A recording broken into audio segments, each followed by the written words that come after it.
Friends, ഇന്ന് ഞാൻ നിങ്ങൾക്ക് പരിചയപ്പെടുത്താൻ പോകുന്ന ഒരു ഭംഗിയുള്ള സുന്ദരി ചെടിയാണ് ഡെയ്സി.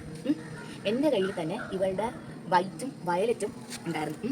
പിങ്ക് ആദ്യമായിട്ട് എനിക്ക് കിട്ടിയതാണ് ഈ വർഷം. പക്ഷേ ഇപ്പോൾ കുറേ നാളെ ഇവളും പൂത്ത് നിൽപ്പുണ്ട്.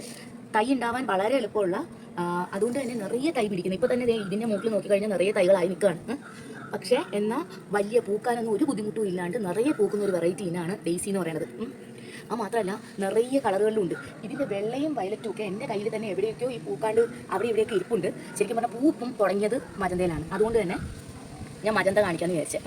മാത്രമല്ല ഈ മജന്ത, ഈ പിങ്ക് ഡെയ്സിയൊക്കെ എന്ന് വെച്ചാൽ അധികം ഇപ്പോൾ പോപ്പുലറായിട്ട് വന്നുകൊണ്ടിരിക്കണേ ഉള്ളൂ. ഒരുപാട് പേരുടെ കയ്യിലുണ്ടാവും, പക്ഷേ എല്ലാവരും അങ്ങനെ കണ്ടിട്ടുണ്ടാവും എനിക്ക് തോന്നുന്നില്ല. എന്നാൽ വൈറ്റും വയലറ്റും ഒക്കെ ഒട്ടുമിക്ക എല്ലാവർക്കും പരിചയമുള്ളതാണ്. പൂച്ചെടിയോട് ക്രൈസുള്ള ഒട്ടുമിക്ക എല്ലാവർക്കും പരിചയമുള്ളതാണ് ഇതിൻ്റെ വൈറ്റും വയലറ്റും ഒക്കെ. പിന്നെ നിറയെ പൂക്കുന്നതിനാണ്. പൂക്കുമ്പോൾ നിറയെ ഇറിഞ്ഞിൽ പിടിച്ച് മുട്ടുകളും നിറയെ പൂവായിട്ട് നിൽക്കും. നിറയെ തൈ ഉൽപ്പാദിപ്പിക്കുകയും ചെയ്യുന്നതിനാണ് ഡെയ്സി. നല്ല ഭംഗിയുള്ള ഒരു ചെടിയാണ്. നമുക്ക് അങ്ങനെ ഇങ്ങനെ ഭയങ്കര ഡെലിഗേറ്റ് ഒന്നും അല്ല, അത്ര വലിയ സെൻസിറ്റീവ് പ്ലാന്റ് അല്ല. അതുകൊണ്ട് തന്നെ നമ്മൾ ഈ പെട്ടെന്ന് മൂടടക്കം നശിച്ചു പോകുന്ന അങ്ങനെ ഒരു പേടി വേണ്ടാത്തൊരു ചെടിയാണ് ഈ ഡെയ്സി എന്ന് പറയുന്നത്.